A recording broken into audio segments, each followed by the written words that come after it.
All right. At the recent Osaka Kansai Expo, they didn't just show us a vision of the future, they grilled it.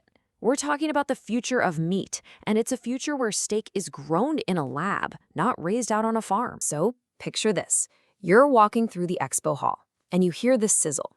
Then, this incredible savory aroma hits you.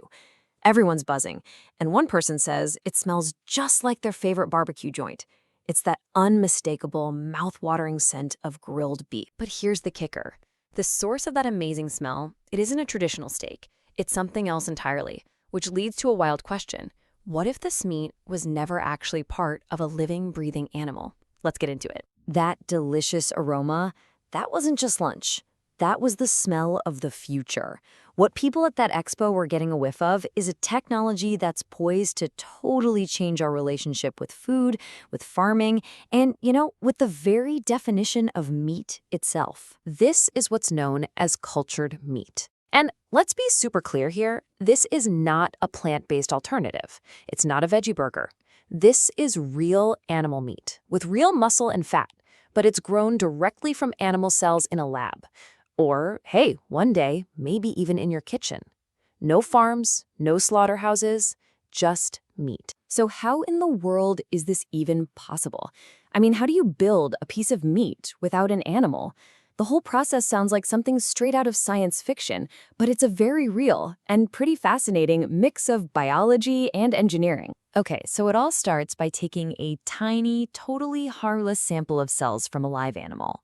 These cells are then put in a nutrient-rich environment, kind of like a broth, where they multiply and grow into separate fibers of muscle, fat, and even blood vessels. But the real magic, the really cool part, happens next. Using a 3D bioprinter, scientists can layer these individual fibers together with unbelievable precision. This means they can literally design the meat, recreating that intricate marbling or sashi that makes a Wagyu steak so famous. And the vision for this technology? It goes way beyond the lab.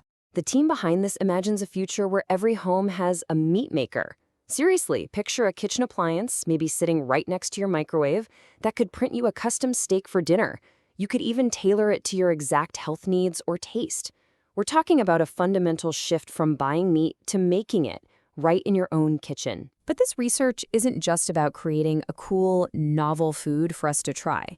No, it's actually driven by a really pressing need to solve a genuine global crisis. And to get why this technology is so important, we really have to look at the numbers. By the year 2050, the United Nations projects the world's population is going to surge to nearly 10 billion people. Feeding that many mouths, especially with high-quality protein, is a monumental challenge. I mean, our current system is already straining. And this is exactly where cultured meat enters the picture. It's being positioned as a potential solution on so many different fronts. First, it could help solve that looming protein crisis. Second, it could dramatically slash the environmental footprint of meat production. Livestock is a huge source of greenhouse gases and uses insane amounts of land and water. And of course, it offers a way to produce meat without having to slaughter billions of animals every day. But while the promise is absolutely huge, the path from the lab to our dinner plates is, well, it's not simple. It's become a global race to the plate, and it is filled with some major hurdles in tech, cost, and just plain public acceptance. One of the biggest roadblocks right now is the regulatory gap between countries. On one hand, you have places like Singapore and the United States where cultured meat has already been approved for sale. You can actually go into some restaurants or even grocery stores and buy it today. But then you look at Japan, where this incredible research is being showcased, and there are no safety rules in place yet. That's why the expo could only have a scent event. Tasting it isn't even allowed. It's a real race, and different countries are moving at very different speeds. So what about the taste? I mean, that's the big question, right? Well, early sensory tests in Japan have been promising, but also really honest. One tester noted that while the flavor was still a little faint, the texture was remarkably meat-like. You could feel that characteristic chew as the muscle fibers broke down. It just shows that the tech is getting so close, but it still needs a little fine-tuning to really nail that perfect flavor. And beyond taste and regulations, there is the elephant in the room, the price.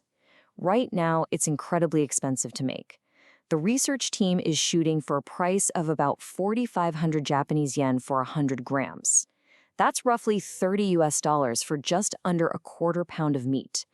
Their goal is to hit that price point by 2030, which would make it a premium product, but at least an accessible one. Okay, so far we've talked all about food, but the story of this technology has a surprising second act, a purpose with origins that lie not in a kitchen, but in a hospital. This is where the story gets truly incredible. So you might be thinking this is all about creating a dream food, right? A more sustainable, more ethical steak for the future. But what if I told you that wasn't the original goal at all? It turns out this whole project began with a much, much bigger ambition: to completely revolutionize medicine. The quest to build the perfect steak was actually just a stepping stone toward a much greater goal of building and repairing the human body. That same 3D bioprinting technique used to layer muscle and fat for a steak can be used for human cells. One huge application is personalized cancer treatment. Think about it. Doctors can grow a patient's own tumor outside their body and then test different anti-cancer drugs on it to see which one works best without subjecting the patient to endless trial and error. Another game-changing area is regenerative medicine. The tech is being used to create custom fatty tissue, complete with blood vessels, for breast reconstruction after surgery, offering a potentially much safer and more natural alternative to implants. And that brings us to the final thought here. The very same technology that was showcased as the future of food is already on its way to becoming the future of medicine. So the real question isn't just whether we'll be 3D printing our dinner one day. It's bigger. It's how a technology that was designed to save and rebuild human lives might also just end up changing what's on our plates. Now that is a powerful idea to chew on.